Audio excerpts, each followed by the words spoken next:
No. So, Ken Park was shown at Telluride. Werner was there. Werner Herzog was there. I know you mean by Werner. Yeah. Well, so your viewers. Yeah. And he came out of the theater, and I was nervous, obviously. He came up to me and said, "Not bad, but that's kid stuff," to Ulrich Seidl. I go, "Who's Ulrich Seidl?" He said, "He's this filmmaker in Austria, in This Vienna." is Werner now. Werner told me about Ulrich Seidl. Okay. So I was going that year to the Biennale in Vienna, which is their international film festival. So I had spoken to Hans Hork, who was the director of the festival, and said, "Could I see any of Ulrich's films? Werner told me about his films." So he put together like 3 or 4 films of Ulrich's, and some were documentaries. And I was just blown away. There's one film that still is my favorite of his, Losses to Be Expected. And again, they border between narrative and documentary. Yeah, sure. And then Ulrich offered to have lunch with me, and we hit it off right away. He had seen Ken Park, and I don't know, we hit it off. And then I met him like a month later at ITFA in Amsterdam at the International Documentary Film Festival of Amsterdam. And he offered me, said, "Would you be interested to work with me on my next film, Import-Export?" Yeah, which I go, "Wow, such a great film. Sure." He was surprised. I didn't think he thought I would be so interested, to go to Austria, he shoots forever, like over a year on and off. Oh, he does. So this is another unique thing that what he does. He shoots a scene and then goes in the editing room and then figures out where the characters are going in the story, and then goes out and shoots the next scene. There's no continuity to the shooting. So you shoot, you stop, you then prep from what he's... In other words, the shooting becomes the script. And that's why there's such an interesting organic feeling to his storylines. And this natural realism thing, it makes perfect sense as if you're watching the Paradise. So I was so interested to see his technique and how he worked. Yeah. Wow. You just have to really be open-minded. I mean, that's obvious thing to say it, but it's true, and you have to just be so ready to it's just have to be able to embrace any course of action, right, or direction, don't you? But to me, images are about what you experience with your camera. It's not like some rigid idea that you have written down and then you impose on each project. That's not what I've been interested. I was always interested, even in art school, the found object, the Dadaist, and then later the German Expressionism. And so I was always interested in, and I think that's why I studied painting, and I didn't like being alone in a room with a blank canvas, I like the idea that I engage with other people, one, creating something, and two, participating with the subject matter, telling a story. Once I realized you could find images and construct those images to tell a story, that's what really drew me into making films and being a cinematographer. And I ended up being, I actually started out as, a filmmaker, image maker, whatever you want to call it.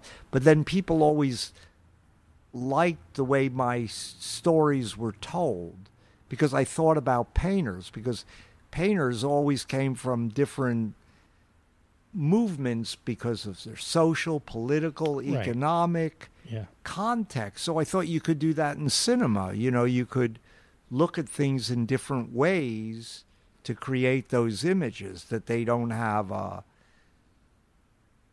cookie cutter, close-up, medium, long shot, backlight, side light, fill light, that that images can come out of the experience you're having with space and time and light and the subject matter. But it seems like then you're taking an intellectual approach to organic, reflecting on an organic, like a movement is generally thought of as an organic thing, right? Like you just said, it's the result of all these different things that happen to be taking place in one time, right? Yeah. Well, so you're sort of making an intellectual decision, though, like to borrow that. I like to do the research before, yeah, but then be totally open when I'm in the moment with the subject matter, when I'm lighting, or like when I go in a room, when I'm lighting a set, I'm very affected by why the room looks the way it does, because the window is there and the door is there, and of course then I want to stage the action in ways I know they'll implement the story. But I even if I take like a manneristic look like Douglas Sirk in Far From Heaven, I still kind of start from a certain reality to implement color or implement light. When I did a film like very early on, like Desperately Seeking Susan, the crew looked at me like, you're weird. Why is it so yellow and green in the streets? Because I was thinking about German expressionism, and this story made no sense to me, this kind of screwball 40s comedy, So I wanted to create this foreboding, frightening world of Madonna's world for Roseanne Arquette, the housewife in suburbia. So I thought, what better way to do it than think about Nodal and Kirchner and German expressionism, and they didn't use naturalistic colors. They used very expressionistic colors, because color to me, and always for me, is a psychological means of expressing something about the image than just a pictorial representational way. So I just pushed, in my mind, fluorescent light, sodium vapor light that has a bluish green look, or tungsten lights, which would be, car lights or lights in windows, yellow. So I just thought, well, you could just push that to create this world that the Madonna character is in the Lower East Side is living. And somebody like Susan Seidelman, right? Yes, Susan Seidelman. And I had a great Santo LaCosta. That was his first. He did the production design and costume. Oh my gosh! Right. Well, those stand out. And he came from theater, from Yale, and so it was great collaboration. He got it right away, that we don't have to do something naturalistic, that we could do it, more mannered, and because it's this create the artifice of the world to create the story. And it's a comedy. It's a screwball comedy. So, which I still didn't get, but Madonna, she was game. She obviously wasn't part of those conversations. She didn't know what was going on. She's just shown up, right? Yeah. Prepared? Yeah, she was very professional. That was her break. She was. She was hungry, and yeah. She was like, part of the downtown scene. Sure. And, yeah. In fact, the studio didn't even want her. Susan had to fight for her. Oh, really? Yeah. They didn't know who Madonna was. Right. She was big. She was sort of on the rise downtown, but I don't know. I mean, I think her big hit by then was Borderline or something. Yeah, sure. Now that we explored a few of your collaborations, where did you grow up? I should grow up in northern New Jersey, Morristown, New Jersey. Morristown. My dad lived in the Morris Plains. Oh, yeah, right next door. Yeah. My father owned a movie theater in Boonton, New Jersey. My grandfather was an exhibitor and owned right. 8 movie theaters in Jersey. He was actually, it's funny, that my mother's side, Hungarian, and he was in the liquor business. And when Prohibition came in, he got into vaudeville theaters, and then the vaudeville theaters became movie houses. Right. So I was around film my whole life, but I never took it very seriously until I took this gut course at Harvard in film appreciation with Dwight McDonald, and I go, wow, there's a reason images are up there on the screen. And I should have known better because I never knew what was going on in a film, but I always remembered the images in a film. So it all seems rather predetermined on some level here that you ended up. I abhorred cameras. My father was an amateur photographer, and I had this weird notion like it steals your soul. Now I know it does. But I kept myself away from cameras. It was really interesting because my father was an amateur photographer. You wanted to go the opposite. Yeah, and I just. So an early project, maybe the first, was you were an assistant, maybe a director on Lords of Flatbush. Is that right? I only brought you because that's one of the... I took over Lords. You did take it over. Lords of Flatbush started as Sexual Freedom in Brooklyn. These two guys, they were agents, Steve Arona and Marty Davison, were these two agents. And they were always, they didn't have any money, and then they would raise money. And then they hired me to shoot, I reshot most of the film. And there was Sylvester Stallone and Henry Winkler. Perry King, was it you? And was he Susie Blakely. And it was like the East Coast version of, American Graffiti. Exactly. Yeah. And it became a big hit. And it was like this, one of those early films I remember when I was just kind of coming of age, that I remember very distinctly, just being so popular and so, such a it movie at that moment in time for the kids my age. Yeah, we shot in 16 millimeter, slow stock, like ASA 25. It was a real lesson in survival, that film. In survival? Well, that I could do it. That I could do it. Yeah, because you had you had to have. So you're the director now all of a sudden. But did you have? Yeah, you had to reshoot the film, right? I reshot a lot of it. Okay, yeah. But you were now in charge of the set too, right? Yeah. So you're your director of photography, not director. Okay, right, but with so when you reshot it, you were still working with the original director. Yeah, I was just out of maybe film school. Right. Yeah. So you were shooting on the streets of Brooklyn. Yeah, under the boardwalk. In Coney Island, or? Yeah, Coney Island. Yeah. Wow. That was a long time back, wasn't it?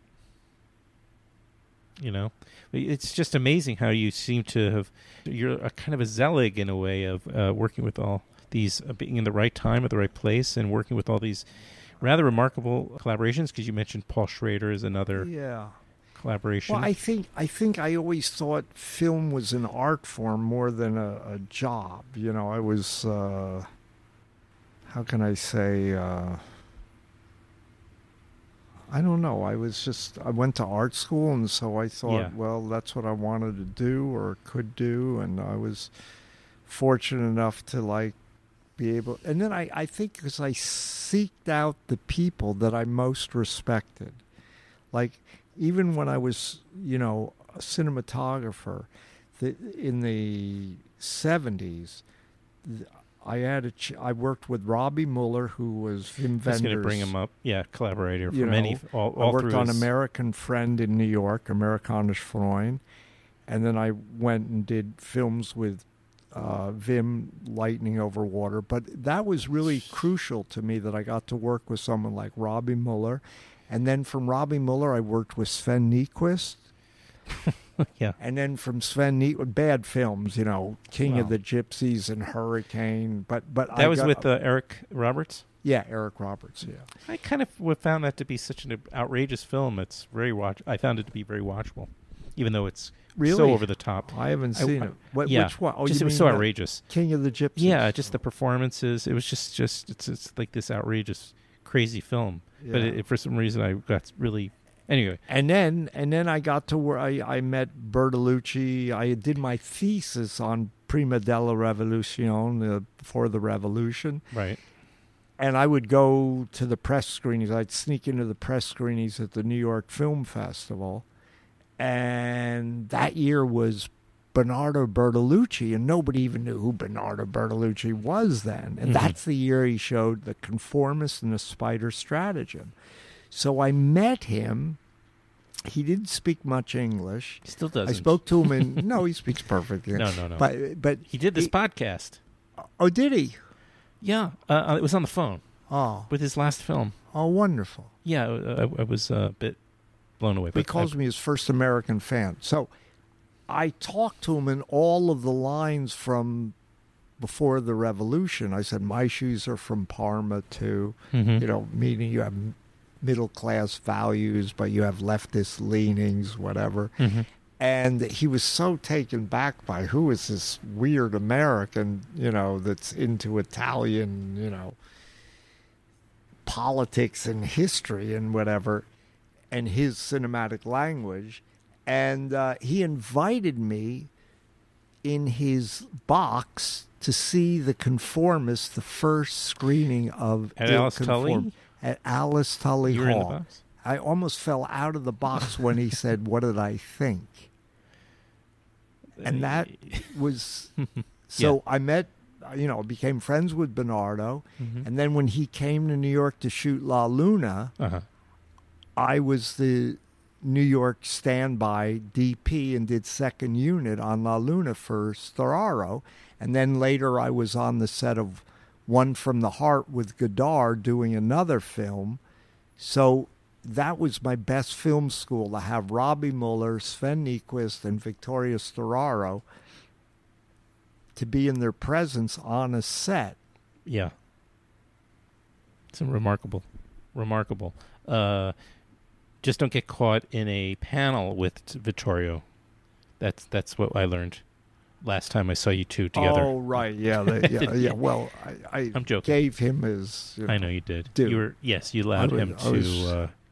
although you two, I do want to bring it up, you two kind of not directly clashed, but clashed in terms of your philosophy, because he's now, at least as he says, and I find it a little dubious, truthfully. Like in a private room, I don't know if he would speak the same way about embracing digital.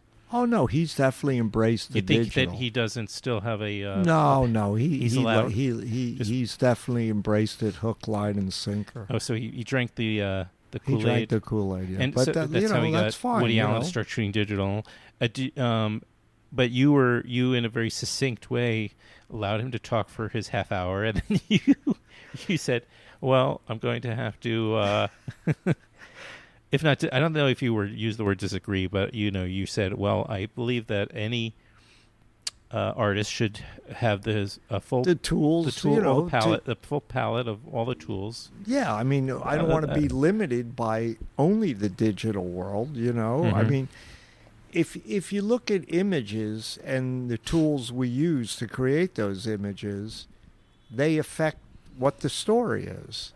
And for me, the aspect of the digital world is wonderful in documentary because of the immediacy of it, the how small and compact the camera is, but also it creates kind of a photorealistic look of the world. Now, we can do things to try to alter that look, certainly. But for me, film has more depth than the digital world. And I could explain why, that film has these 3 layers, RGB, the colored layers, and light etches its way in like an etching, exposing the 3 layers. And then light is used to project that image. Where digitally, it's all on one pixel-fixated frame, light, dark, and color. And it's electronic. And for me, it lacks a certain depth to the image. And also, grain that is so inherent in film has, for me, kind of an anthropomorphic feeling of living in the surface of your image because it's moving. Highlights have fine grain. Low lighting has large grain. And that grain moves from frame to frame. And when you move the camera, it's also moving. And now we can mimic that somewhat digitally, but it's not the same. So it's just, why you use one paintbrush over another, why use one color over another, so all those things affect the subtext or the emotion of how a viewer experiences something. So I just don't want to limit that. I'm not going to be pejorative, and the digital world is here to stay. But a lot of the digital medium now is being driven by the marketing, 8K, 6K, ultra vision or whatever, HDC or whatever the hell it is. That cameramen don't necessarily want that. Now they have this thing that extends the range of your exposure. Well, that's my job, is to create what the range of that negative is. I don't want to then go into post and now my highlights are blown out and my shadow detail is, lost, or I know where I want that image to be. Sure. There's nothing worse than looking at an HD shot thing on an HD TV.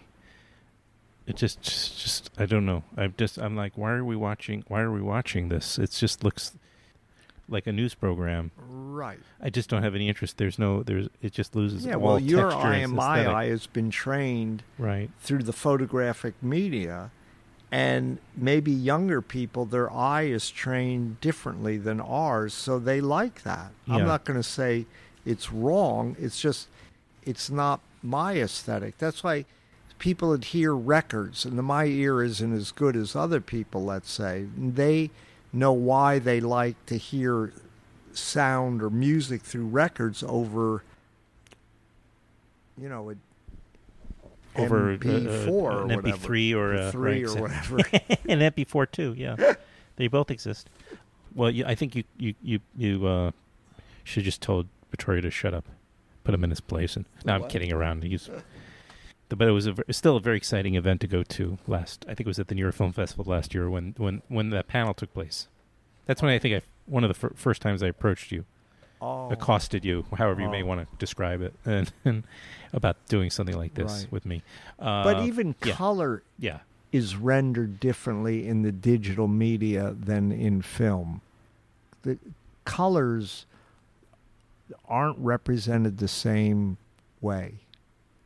And I've tried to create, with gels, a similar look that I get out of film, and it's different. What do you mean by that, creating it with gels? Well, I use gels to create different looks, Where are these gels, though? I mean, just on the lights, literally on the lights themselves. Yeah, now they do them with LEDs. You can change the color in an LED.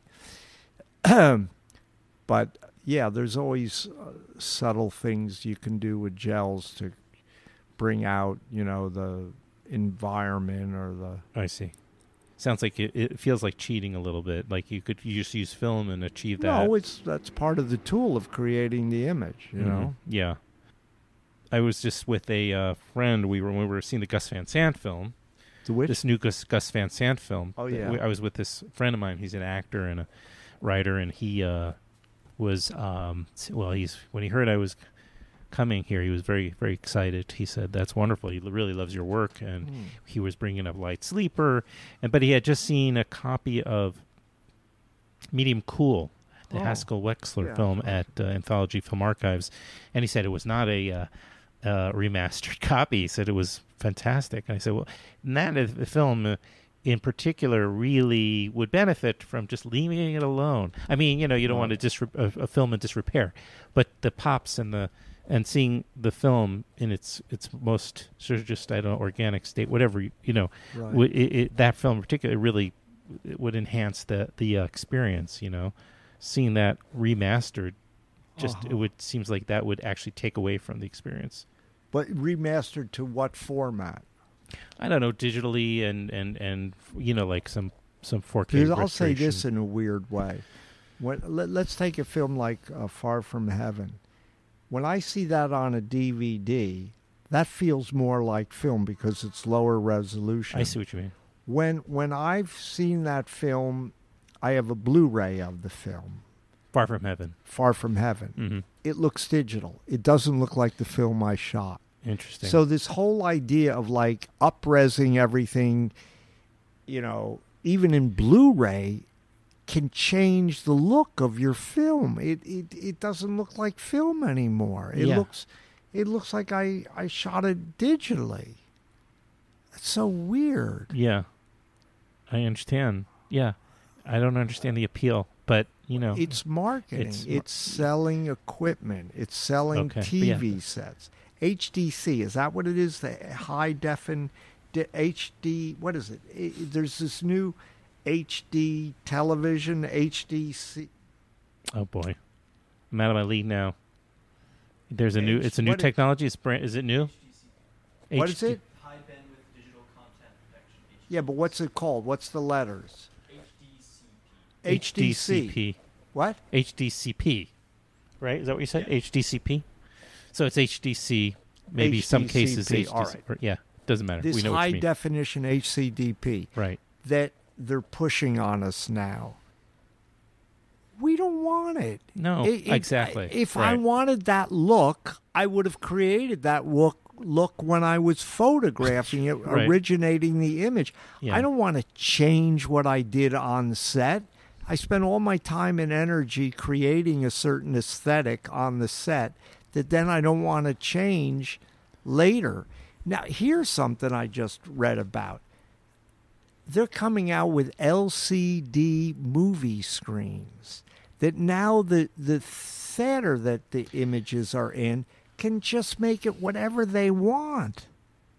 They say, oh, that film was too dark. They can just turn up the light.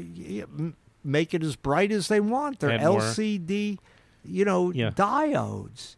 The only good thing I read about is like $800,000 to re-outfit a movie theater with it, so not too many theaters are going to go with it. Right. But that is like the worst. Who are they trying? I guess they're just, like you say, selling. It's all about selling a bill of goods. But because I'm wondering, like, who. Why don't we hear enough about people pushing back? Is it? Well, we're trying. We're trying to hold on the film. That's the whole reason. Kodak now is opening labs, right? Because they know if they market, if they're going to sell film, they have to have a place to develop it. Yeah, it seems like we had to go through a cycle of saying, "Oh, this really isn't. I'm not experiencing something aesthetically pleasing ultimately." And the same thing happened though with vinyl. The reason it's come back, partly because of DJs, but it's also partly because of what you said before about just the audio, the sonic aesthetic to it. Right. But people get lazy. It was such a I bought into it. I was still kind of young, and the idea of CDs, and then you replaced it and got rid of your vinyl. It was like then you're realizing, what have I done? Yeah. This is what have I done? Well, because people are under the false illusion that technology drives the language of what we say, and it doesn't. Technology should implement what we say. It shouldn't be the thing that motivates what we do. I don't know if I said that exactly right. Technology shouldn't be the thing that pushes our stories. Our stories should push the technology. Yes. Right. And it's never going to be the easy way out. And so once everybody figures out it's not the end all, then they come back to what works. Ultimately, why are we telling our stories? We want to connect to the viewer what the emotions are in the stories. And are we going to put things between us and the viewer that separate creating those emotions? It's like they're experimenting with different frame rates for us to view films, like higher resolution with a frame rate. Mm-hmm. And they find people don't like that. They're shooting, 60 and 120 frames. Right. And they find it actually bothers people. But again, there's nothing wrong with people experimenting with it and trying it. But then you have to deal with the reality, like 24 frames per second. There's some reason why we respond to that speed in our head. Right. Yep. Yeah.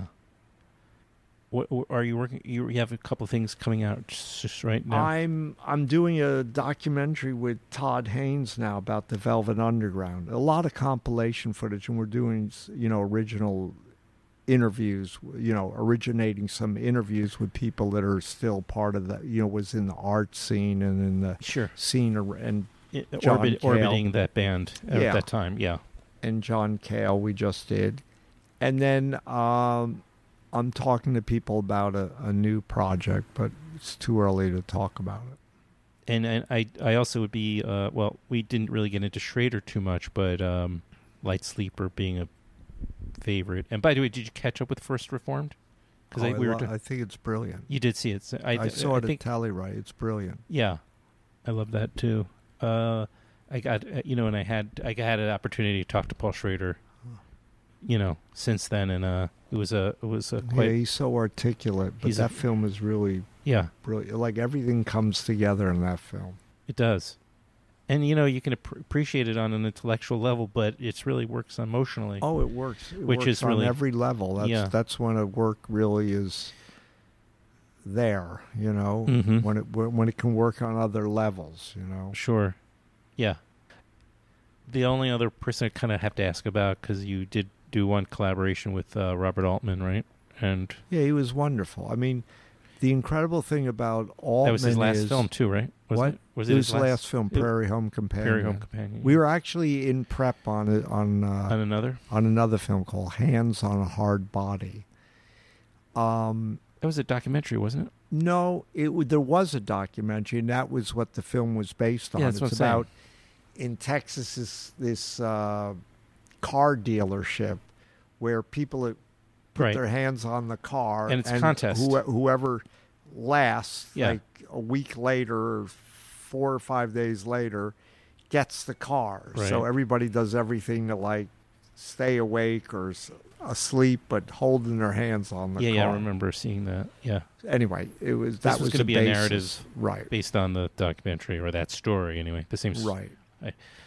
But the great thing about Altman was the sense of improvisation. In other words, he loved jazz, and you realize the way he used the camera was like improvisational jazz, in the sense he would have 2 or 3 cameras on track, on a crane, moving all the time, knowing he could cut in and get pieces, but he wanted the sense of discovery for the audience to experience that performance. Mm-hmm. And it gave great energy to the actors.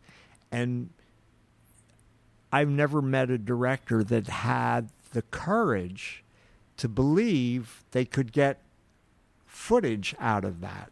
It means you have to have great operators and great dolly grips, and everybody has to be on their game, that you're capturing the moments. You're capturing, but he would say, let's boogie, and then you do another take, and that was a great experience. And I always heard from other cameramen he was very difficult to work with, because they would say, well, I don't have any place to put my lights. And he goes, well, that's your problem. But by then, when I shot this, it was in a theater, and I could motivate the light from all the stage lighting. So I didn't have that problem. Really? And I knew that, so I built the lighting into the set. Did you get any of the lighting people from the theater to help you with that? Yeah, it was access to the stage crew? Right. So I had the stage lighting, and then I implemented the lighting around the stage, and then when we're in the diner, I'm using the fluorescent fixtures in the diner. So I knew that you shoot 360 degrees, you didn't know where the camera was going to be at that moment in time. So I lit it that way. And he was like, there was one scene he thought, oh, I'm going to get him this time.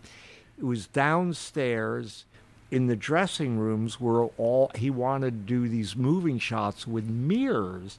There was the mirror that they're looking in. There's mirrors on the table. But my grip came up with the idea. We had every mirror on a gimbal, so we could rotate the mirrors. So when the camera moved by, we could alter the mirror's position so we wouldn't see ourselves in the mirror. Foiled again. What? Foiled again. Yeah, Robert Altman's perspective. He appreciated it. Yeah, I mean, that was, Yeah. And then the lighting was all in the lighting over the mirrors, like the makeup mirrors. So that was my lighting. I used the light that would be in the makeup mirrors. And then my other trick, I had one other great trick. I used his son, who is a great operator, who's a DP now. His son's Bob Altman Jr. And so if I really needed something, I would say, could you ask your dad if we could just move over a foot to that direction? Oh. And he would go to his dad, and he said, yeah, sure. He would always give in to his son. So that was my secret way to very, very get clever. my way if I needed it. But he was great. He was like... well, that sounds great. It sounds like... And you had a lot of great success and... good fortune with a lot of your collaborations. It sounds like you haven't had too many. Sure. I mean, we haven't focused. I wouldn't be focusing on the less successful collaborations, I suppose. Anyway, but it sounds like you've had a good streak.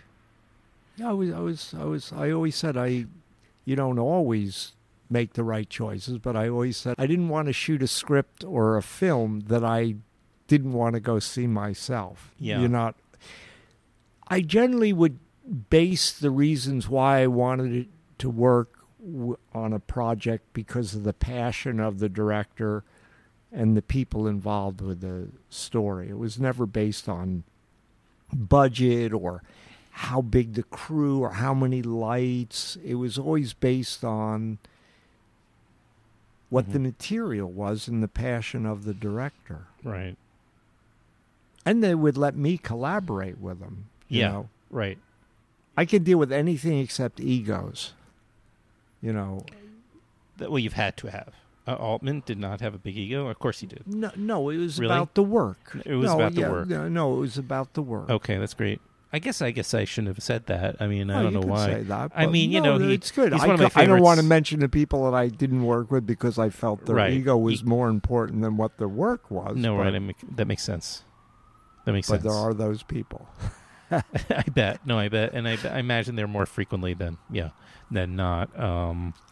Comes along with being... And I actually like working with women directors because I always found this personally that women are more collaborative about the process and don't make the ego that part of the process. I think they're so appreciative that... I'll say it this way. I like working with first-time directors because they're open to anything. They don't know what problems they're going to get themselves into. They lucked out with Ed Lachman as their DP. They take bigger chances. Yeah, yes. Or directors that have their own language, that are unique, experienced, and so you plug into what their vision is, and you collaborate and see how you can contribute being a great example. To them. Yeah.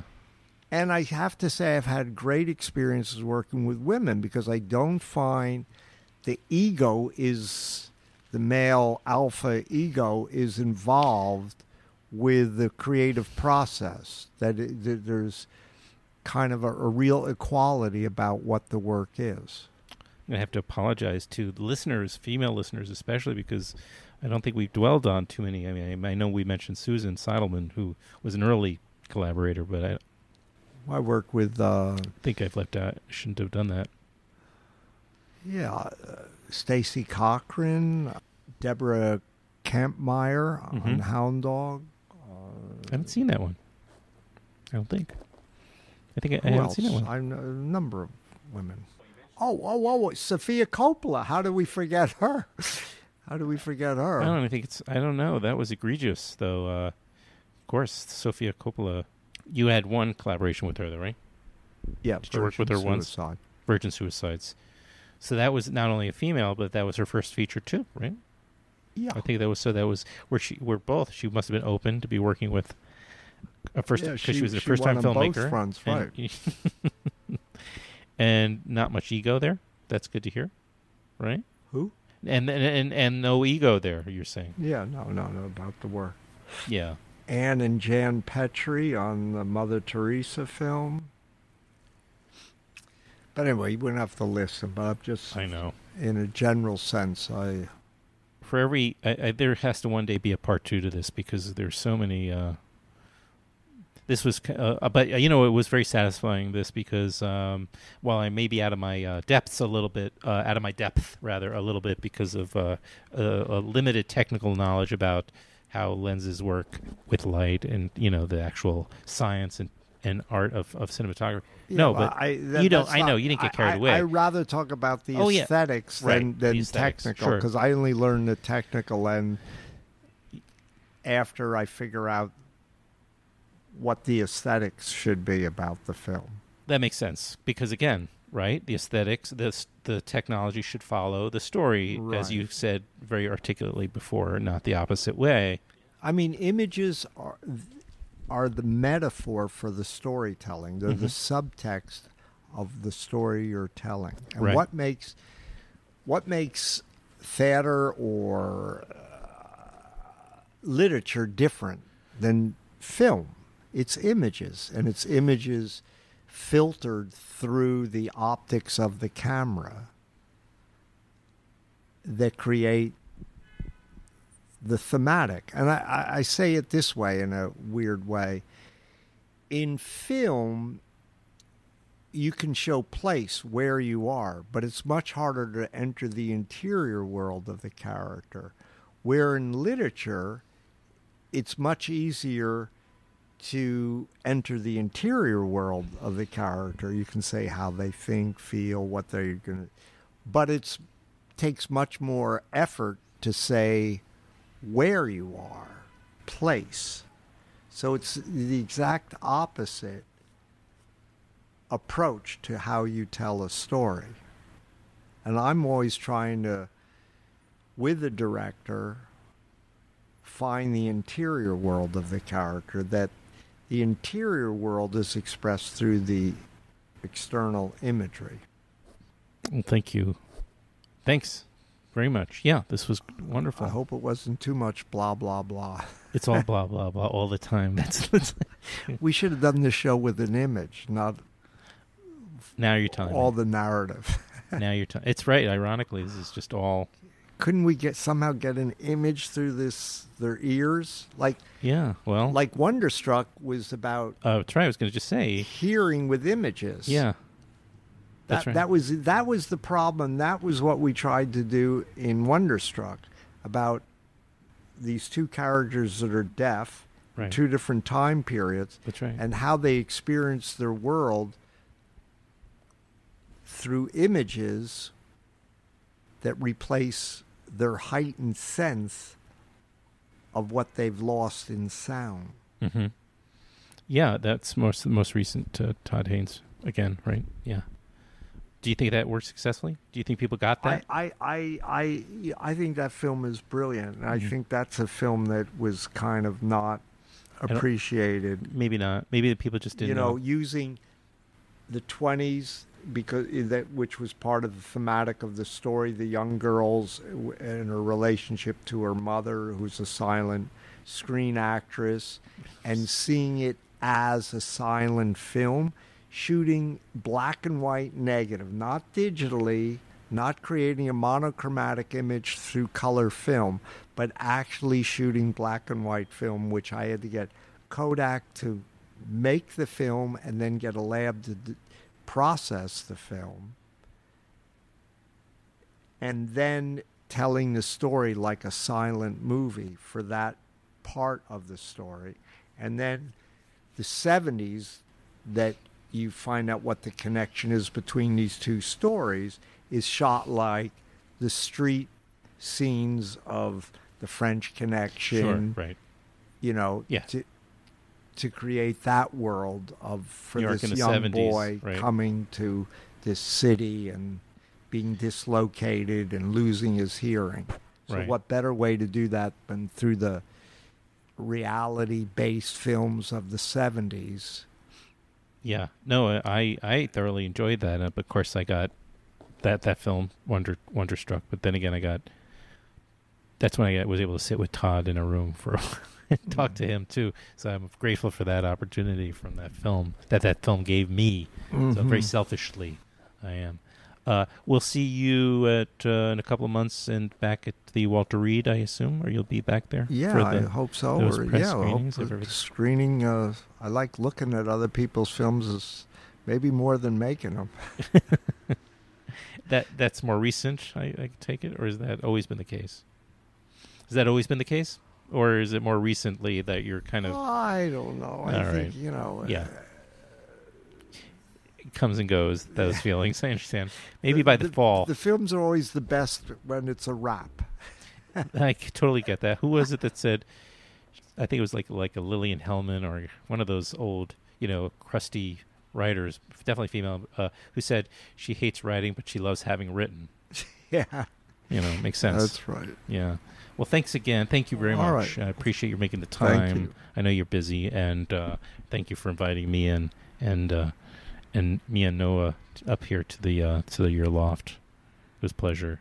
Thank you. Yeah, thanks.